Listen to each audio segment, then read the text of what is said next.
After all, Kardashian is no stranger to public ridicule. But there's a difference between the typical Twitter snark and having a room full of people boo and heckle you to your face. That kind of confrontational dynamic can be deeply uncomfortable, even for the most seasoned celebrities. Additionally, Kardashian may have felt that the jokes about her went too far, crossing the line from playful ribbing to mean-spiritedness. As Glazer noted, a lot of the criticism seems to stem from a general dislike of Kardashian, rather than anything she's actually done wrong. Ultimately, the fallout from Kardashian's roast appearance raises important questions about the ethics of celebrity roasts in the modern media landscape. On one hand, stars who willingly subject themselves to such public humiliation can't exactly play the victim. They're asking for it in a sense, and roasts have long been a fixture of comedy, providing entertainers a chance to playfully skewer their peers. But the internet age has amplified the viciousness of such critiques, turning them into global spectacles that can deeply wound the targets. Perhaps the risk of genuine abuse is no longer worth the comedic payoff. Kim Kardashian just can't catch a break these days. After her polarizing Met Gala outfit sparked intense online criticism, the reality TV star thought she could take the heat at the roast of Tom Brady.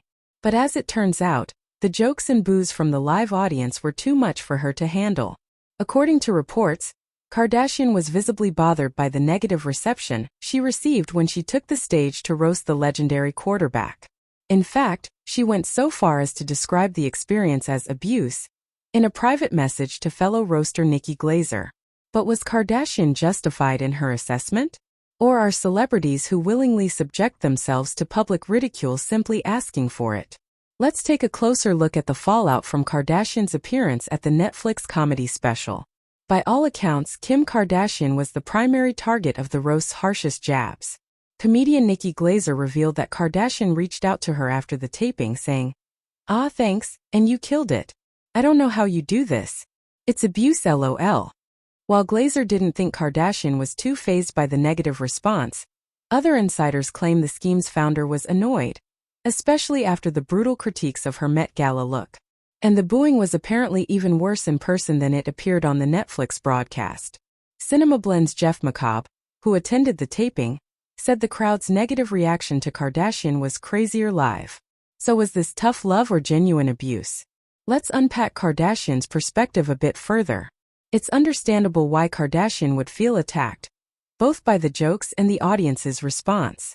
As she put it, being the target of such merciless roasting is essentially abuse, even if she had agreed to it. Only time will tell if Kim Kardashian's experience at the roast of Tom Brady will deter other celebrities from putting themselves in the same vulnerable position. But one thing's for certain, the gloves are off when it comes to roasting the rich and famous. Celebrity roasts have a long and storied history in the world of comedy, dating back to the iconic Dean Martin roasts of the 1970s. These events allowed stars to poke fun at each other in a spirit of good-natured ribbing, poking holes in the veneer of fame and celebrity. However, the landscape has shifted dramatically in the digital age. With social media providing a platform for instant and unfiltered criticism, the risks of subjecting oneself to a public roasting have increased exponentially. What was once seen as harmless fun can now veer into outright cruelty. Kim Kardashian is hardly the first celebrity to express discomfort with the roast format. Other high-profile targets, like Justin Bieber and James Franco, have also voiced their displeasure with the experience. And it's not hard to see why when every joke and barb is captured, shared, and dissected online, the potential for lasting damage to one's reputation and mental well-being increases.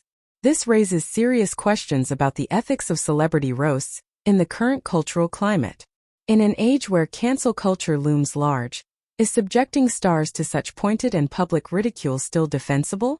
On one hand, the argument can be made that celebrities who willingly participate in roasts are fair game.